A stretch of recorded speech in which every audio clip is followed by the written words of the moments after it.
दूसरा शाप लीजिए, 25 शाप भौतिकवादियों को प्राप्त हैं, उधर लोगों का ध्यान नहीं है। प्रवृत्ति को निवृत्ति तक पहुंचा के दिखा दे कोई भौतिकवादी।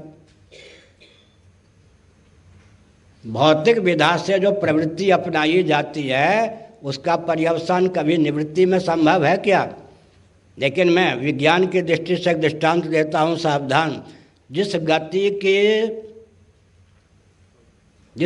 की स्थिति गंतव्य तक न हो, गति की गति गंतव्य तक न हो, गति व्यर्थ है या नहीं? उस गति की दुर्गति मानी जाती है नहीं? गति की सफलता क्या है? गंतव्य तक गंता को पहुंचा दे, यही है ना।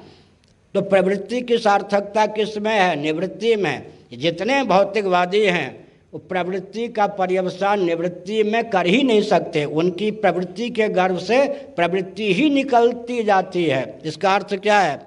जितने भौतिकवादी हैं एकांत में बैठकर हृदय पर हाथ रखकर विचार करें, क्या जो मुझे करना था कर चुका? क्या मेरा कोई कर्तव्य शेष नहीं है?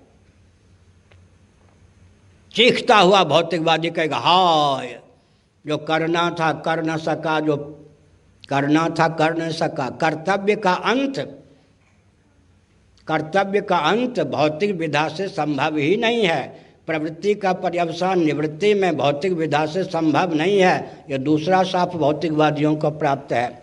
तीसरा शाप क्या प्राप्त है भौतिकवादियों को? आप सिकंदर के समान कब्रिस्तान खुदवा कर हीरे जवाहरात मोतियों को सोने को इकट्ठा करते रहो।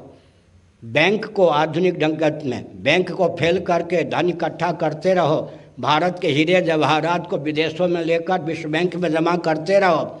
लेकिन अंत में जब एकांत में बैठकर ठंडे मस्तिष्क से विचार करोगे, एक प्रश्न करो अपने जीवन में, क्या जो पाना था पा चुका?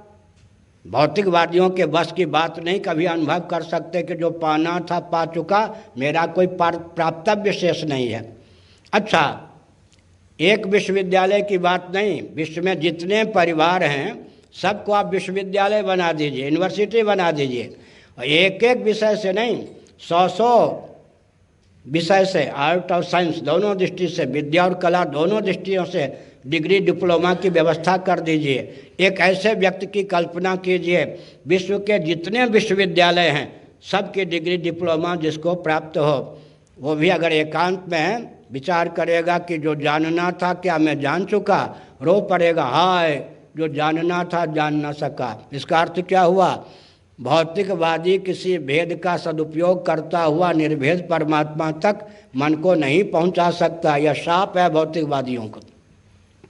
वह प्रवृत्ति का पर्यवसान निवृत्ति में नहीं कर सकता। भौतिकवादियों की प्रवृत्ति के गर्भ से प्रवृत्ति ही निकलती जाती है। यह दूसरा शाप है भौतिकवादियों को। जो करना था कर चुका, मेरा कुछ कर्तव्य शेष नहीं है, इस अनुभूति को भौतिकवादी नहीं प्राप्त कर सकता। यह तीसरा शाप है भौतिकवादियों को।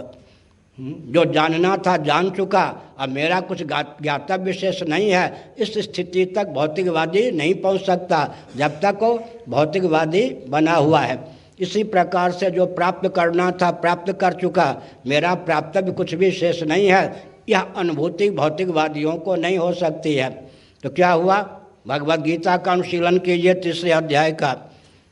यस्त्वात्मरति देवस्य आत्मतृप्तश्च मानवः आत्मन्येव च संतुष्टस्तस्य कार्यं न विद्यते नैव तस्य कृतेनार्थो न कृतेऽन्यः कश्चन न चास्य सर्वभूतेषु कश्चिदर्थं व्यपाश्रया।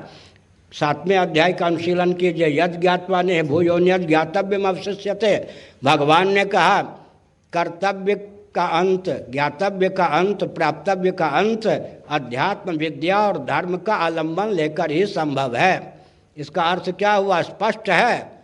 स्पष्ट है कि जितने वाद हैं भौतिकवाद, ये सब के सब क्या हैं?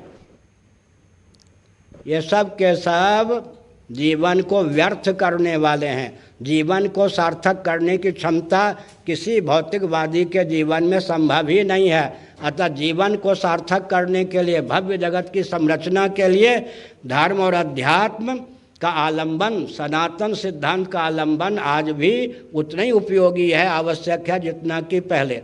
थोड़ा और भी हम पोल पट्टी भौतिकवादियों की खोल दें ताकि लोग समझ सकें कि न केवल दार्शनिक अपितु वैज्ञानिक और व्यावहारिक धरातल पर भी इस रॉकेट